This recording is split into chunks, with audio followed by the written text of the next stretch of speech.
An archive is a place to store the historic records of a place, person or organisation. Perth and Kinross Archive is a local authority archive, which means it collects the archival records of Perth and Kinross Council. The archive gets used for a number of different things, mainly local, family and social history research. This is a criminal convictions book from 1875 to 1906. So while people may not be so delighted to learn about the dubious past of their ancestors, it does provide them with a very rare opportunity to see some pictures of them. An archive to me is a collective memory. It's a place to store the evidence of our history. It's a place to delve into the past, to understand what happened before us. An archive is a repository of knowledge. It can cover any type of institution. The archive of HarperCollins Publishers is quite big. This room here is room 1. It has the capacity for about 6,000 boxes. These boxes contain contracts, legal information, correspondence and every kind of paper document that is necessary for us to keep. The whole point of an archive is a trigger for memory. It is to help us remember and identify our history. It gives us a sense of place, of identity and of our part in society.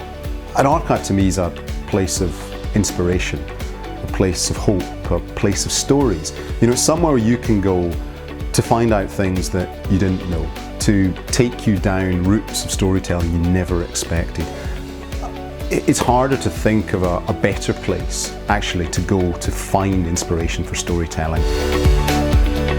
We hold the archives of the university, but we're also a collecting archive, so we have a lot of material that relates to Dundee and the Tayside area. This is the kind of record that's really useful to think about in terms of how it can contribute to society today and perhaps think about the impact of climate change with some of the students. I know that a lot of people think an archive is just about history, and that's really important because archives tell stories of the past. But then certainly with working with the students here, we've learned that archives can be about just sparking a little bit of creativity. One of the students created a work of the imagery from the textile collections to create this piece. There's a real joy for me anytime I get the opportunity to explore an archive, particularly when I don't know actually, to go and find things you've never found before and to follow those threads of ideas to that one piece of archive that's exactly what you're looking for or that tells you something you didn't know.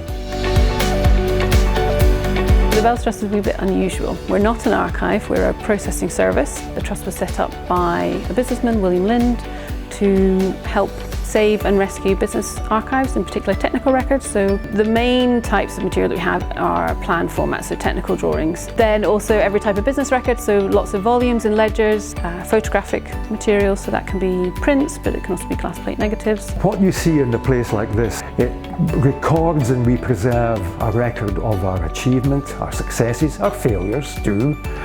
We build upon it, we understand where we've come from and why it's important to preserve this so we can comprehend, and it's part of the culture and heritage of our enterprise. So I think one of the nicest things about archives is they're for you to interpret as an individual, and that's something that's completely unique. It could be school children looking at a nice picture of a ship, or it could be someone that worked on that ship, or someone whose ancestors travelled on that ship, and they'll all have a different personal connection with that item. And that's one of the nicest things about archives, is they're for everyone, and everyone will have a unique interaction with them.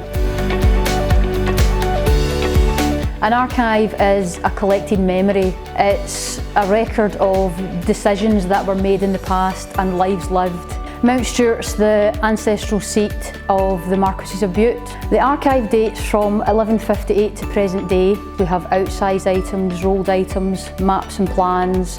The archive is largely used today for educational purposes. The stories we tell here come from the archive.